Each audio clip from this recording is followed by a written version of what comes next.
Today's post is habits helping you or holding you back. So, we all have habits. We've all got constructive habits and we've got deconstructive habits.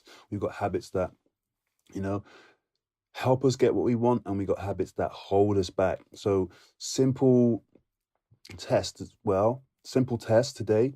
Write down, 10 habits that are really working well for you and 10 habits that are really not working well for you. I'll give you a simple understanding visually as well, mentally, viscerally, of how your habits are working in your life. So most people think about success as, tools and tips and tricks. It is all that, but a lot of success is habits, is learning new ways to behave consistently on a day-to-day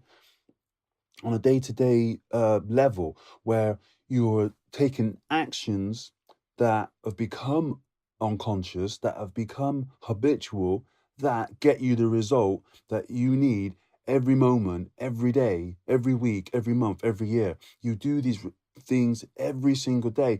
But check this, if you're not getting the result that you want, those habits are doing exactly the same thing. You're doing the same pattern every day, every moment, every week, every year. And so imagine you set yourself a goal and you say, right, I want to earn £10,000 a month, and you're taking certain actions, but all of a sudden you just stop. And a week later, you think, oh, I didn't do that thing I said I was going to do. But if you look back and you trace your steps, it's the same pattern you do when you reach a level moving forward. It's because once that becomes a habit, or once that's an habit, unconsciously it's kicking in. It's working underneath your threshold, underneath your awareness, and it will limit your progress because it's buried deeper into your psychology. And it's there. The habit is there to unconsciously protect you. It seems strange that a habit would sabotage you, but the mind doesn't understand the difference between what you want and what you don't want. It only understands the repetition of the habit and how deeply it's reinforced in your psychology. So that habit that you didn't understand what was going on, if it's left unchallenged, the subconscious mind thinks it's a pattern that is wanted. So what is a habit? A habit is a pattern repeated over and over and over again, wanted or unwanted. Think about that. You're repeating a pattern over and over again, wanted or unwanted. Where does that happen? From childhood. Think about it. When you're a child and you're, growing up, you see patterns all around you. Where are you seeing these patterns? Your parents.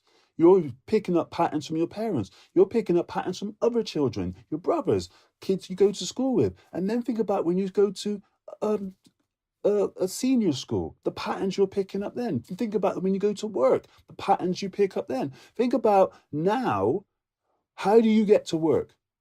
Think about the habit of going to work. What do you do every morning? You get up and just jot that down. Think about that. Do you go the same way? Do you wear the same clothes? Do you stop off at the same coffee shop? Do you order the same coffee? Do you walk the same way home? Drive the same way home? Do you meet the same people? Do you have the same conversations? Do you ask them what they're doing? They ask you what you're doing. Do you say the same thing? These are all habits. And why do we do them? Because they're comfortable. We do them because they're comfortable. Why do we find it hard to break habits? Because they are uncomfortable. So we prefer to stay uncomfortable. We prefer to stay comfortable in a habit that's not producing what we want, rather than make ourselves uncomfortable to get what we want. Here's the thing. As social animals, we want to be liked by people. We want to be in the group. The habits keep us in the group. The habits keep us comfortable. When you start changing and you start feeling that discomfort, the first thing that pops into the mind will be, I'm not going to be like everybody else. So for me to survive, and this is our our ancestral survival instincts kicking in. For me to survive and live through this, I need to be part of the tribe. I need to stay with the tribe.